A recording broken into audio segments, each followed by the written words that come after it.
हाय, तो फिर से इस मेरे नए वीडियो में आप सभी बीपीएससी टीआरई 3 के शिक्षकों का स्वागत है। फाइनली भाई स्कूल ज्वाइनिंग करने के बाद प्राण रजिस्ट्रेशन का काम शुरू हो गया है। तो इस वीडियो में हम लोग बात करेंगे कि प्राण का रजिस्ट्रेशन कैसे करना है, बोले तो एनपीएस का रजिस्ट्रेशन कैसे करना है। फुली उसी पर वीडियो होने वाला है। इसके पहले मेरे चैनल पर नए हैं तो चैनल को जरूर सब्सक्राइब कर लीजिएगा, क्योंकि शिक्षा समेत हर एक अपडेट आपको समय समय पर मिलते रहता है। साथ ही जो भी बातें होती है ऑथेंटिक्स और ऑफिशियल रूप से बातें होती हैं। चलिए हम लोग देर ना करते हुए वीडियो की शुरुआत करते हैं। वीडियो में बने रहिएगा, एक एक स्टेप को बढ़िया से समझिएगा भाई, गलती कहीं नहीं कीजिएगा। प्राण आपके लिए वो सबसे इंपॉर्टेंट चीज है जिसके माध्यम से आपका आगे चल के वेतन होगा और पूरे सर्विस में इसी का ज्यादा वैल्यू होने वाला है। तो वीडियो में बने रहिए। तो देखिए भाई, डॉक्यूमेंट्स को लेकर आपको क्लियर हो गया होगा कि आपको योगदान पत्र चाहिए, पदस्थापना पत्र चाहिए, पैन कार्ड चाहिए, आधार कार्ड चाहिए, बाकी चेकबुक चाहिए या नहीं हो तो पासबुक चाहिए, और भी जो फोटो सिग्नेचर जो भी चीज़ें, ईमेल आईडी, मोबाइल नंबर सब चाहिए। अब पहला बात, ये बहुत लोगों का डाउट्स है कि मोबाइल नंबर सर कौन सा। तो अच्छी बात है कि मोबाइल नंबर आपका आधार और पैन में जो लिंक है और जो बीपीएससी में आपने दिया है फॉर्म भरते समय, जिससे आपका काउंसलिंग हुआ है, जिस पर आपको मैसेज आता रहता है, और वो है तो सबसे अच्छी बात है। अगर मान लीजिए कि आपका अलग अलग है, बीपीएससी में अलग है और आधार कार्ड में अलग है, तो आपको उस समय आधार कार्ड वाला देना है, ये क्लियर है। मान लीजिए बहुत लोग ये कहना है कि सर आधार कार्ड में दूसरा नंबर मोबाइल नंबर है और आपका पैन कार्ड में दूसरा मोबाइल नंबर है, तो आपको आधार कार्ड वाला प्राथमिकता देना, आधार कार्ड से रजिस्ट्रेशन करना है। वैसे रजिस्ट्रेशन 3 डॉक्यूमेंट्स हो सकता है। आइए देर न करते हुए देखते हैं। सबसे पहले आपको गूगल में आना है और सर्च करना है, सिंपली आपको क्या सर्च करना है, ईएनपीएस। ज़्यादा लंबा नहीं, ईएनपीएस सर्च करेंगे। पूरे इंडिया का एक ही साइट है ईएनपीएस का, और ये पहला ही पेज आपका खुलेगा। देखिए स्पष्ट, http://enpsnsdl.com, यही आपका ऑफिशियल साइट है। इस पर आपको क्लिक करना है, कह रहा है open NPS account only online today, स्पष्ट इस पर क्लिक करना है। बहुत आसानी से आप एनपीएस का रजिस्ट्रेशन कर पाएंगे। ठीक है, वीडियो में बने रहिए। इस तरह से डैशबोर्ड आपका खुलेगा, आपको नीचे स्क्रॉल करना है आसानी से। स्कूल यहाँ पर आएंगे, पहले ही आपको दिखाएगा कंट्रीब्यूट नाउ और यहाँ पर रजिस्टर्ड नाउ पे। तो आप यहाँ पे चाहें तो रजिस्टर्ड नाउ पे क्लिक कर सकते हैं या फिर नीचे आएंगे। चलिए तो हम लोग यहीं पे क्लिक कर लेते हैं, रजिस्टर्ड नाउ पे क्लिक करेंगे, आसानी से आएंगे।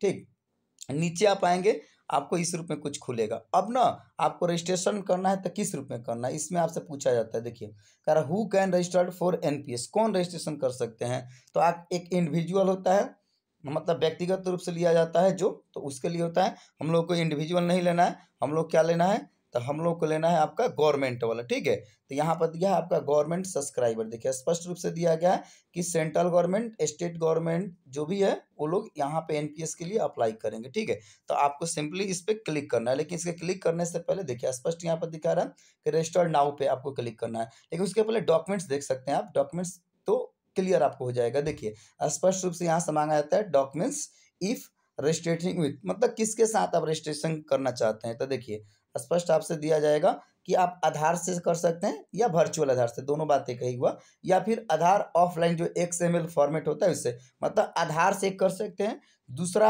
आप ड्राइविंग लाइसेंस से कर सकते हैं, डीएल से कर सकते हैं। ये भी केस है कि मान लीजिए कोई आधार नहीं है या आधार को लेकर कुछ दिक्कत है या अवेलेबल नहीं है, तो आप ड्राइविंग लाइसेंस से भी कर सकते हैं। और तीसरा एक होता है पैन कार्ड, तो उसके लिए केवाईसी आपको करना होगा, केवाईसी का डिटेल्स डालना होगा। तो आधार, पैन और डीएल से कर सकते हैं, लेकिन आपको पहले ही आधार से ये ऑटोमेटिक दे देता है। हालांकि यहाँ पर क्लिक कर सकते हैं, चेंज कर सकते हैं, तो मांगने लगेगा वो सारा चीज़। हालांकि हम लोग को आधार से करना है तो आधार से करेंगे, अगर आप दूसरा चीज़ से करना चाहें तो कर सकते हैं। देखिए इसके साथ में सिग्नेचर चाहिए और अपॉइंटमेंट लेटर या ऑफर लेटर चाहिए, मतलब जो आपको ज्वाइनिंग लेटर और पोस्टिंग लेटर मिला है वो चाहिए, और एम्प्लॉय आईडी कार्ड चाहिए। जो इसके लिए मैंने सेपरेट वीडियो बनाया है, अगर आप वो नहीं देखें तो देख लीजिएगा, एम्प्लॉय आईडी कार्ड कैसे बनाना है, कैसे भरना है। ठीक है, वहाँ से आपको मिल जाएगा। तो अगर ये नहीं है, अगर नहीं आपने तैयार किया है, तो आधार कार्ड भी दीजिएगा तो चल जाएगा। बाकी एडिशनल डॉक्यूमेंट्स इसमें देना है। देखिए ऑर्फन में कह रहा है डॉक्यूमेंट सपोर्टिंग द स्टेटस, मतलब और भी जो डॉक्यूमेंट देना है आप दे सकते हैं। तो चलिए इस पे आपको ये इस रूप में करना है। आते हैं रजिस्टर्ड नाउ पे क्लिक करना है। जैसे ही आप क्लिक करेंगे, देखिए पहला ही चीज आपसे पूछेगा इनिशियल प्रोसेस ऑफ रजिस्ट्रेशन। पहला आप एनपीएस का रजिस्ट्रेशन कर रहे हैं तो डेट ऑफ बर्थ यहाँ पे डालना है, और ध्यान देना है कि बिल्कुल गलती नहीं करना है, एकदम सावधानी से भरना है। और यहाँ पर पैन नंबर चाहिए, परमानेंट अकाउंट नंबर और मोबाइल नंबर चाहिए। मोबाइल नंबर कौन डालना है, यहाँ पर मोबाइल नंबर जो आपको आधार में लिंक है वही डालना है। और ईमेल आईडी कौन डालना है, जो ईमेल आईडी आपका फ़ोन में चालू है और जो आप बीपीएससी का फॉर्म भरते समय डाले हैं, जहाँ से आपको हर एक सूचना ईमेल मिलते रहता है, उसी को डाला। चलिए हम लोग करके देखते हैं। यहाँ पर डेट ऑफ बर्थ अपना सिंपली आप डालेंगे, ठीक ना। यहाँ पर डेट ऑफ बर्थ अपना डाल देंगे, जो भी आपका, यहाँ से कैलेंडर से भी आप चूज कर सकते हैं, वरना आप अपना जो भी डेट ऑफ बर्थ है उसको डाल देंगे। चलिए, आपको यहाँ तक डाल लेना है। तो फाइनली आप अपना यहाँ पर डिटेल्स डाल देंगे। ईमेल आईडी कैपिटल लेटर में भी डालेंगे, कोई बात नहीं है। और स्पष्ट यहाँ से आपको एक ये करना होगा, कह रहा है I give my consent of downloading my KYC records from the central KYC registered CKYCR only for the purpose of verification. देखिए, जितना भी आप डालते हैं ना, उसका क्रॉस वेरिफिकेशन होता है, ठीक है। Verification of my identity and address from the database of CKYCR होता है registered. I understand that my KYC record includes my KYC records personal information such as my name, address, date of birth और PAN number. जो भी आप details डालते हैं उसका data फैचिंग होता है और मैचिंग कराया जाता है, ठीक है ना। ये ऑटो सिस्टम होता है, तो आप लोग अपना सही सही डालिएगा, ठीक। और जिन लोगों का भाई पैन आधार में नाम और डेट ऑफ का प्रॉब्लम है, डेट ऑफ बर्थ का, तो फिर आपको प्रॉब्लम होगा, उसमें सुधार करना पड़ेगा। बाकी मान लीजिए कि हस्बैंड नेम, फादर नेम या फिर आपका एड्रेस वगैरह को प्रॉब्लम है, तो उसमें आपको परेशान नहीं होना है। इतना डिटेल्स डालने के बाद आपको सिंपली क्या करना है, रजिस्टर्ड बिगिन रजिस्टर पर क्लिक करना है। आपको थोड़ी देर इंतजार करना है इस रूप में आपको। और यहाँ पे आपको देखिए, इंतजार करेंगे थोड़ा सा तो आपको एक OTP प्राप्त होगा।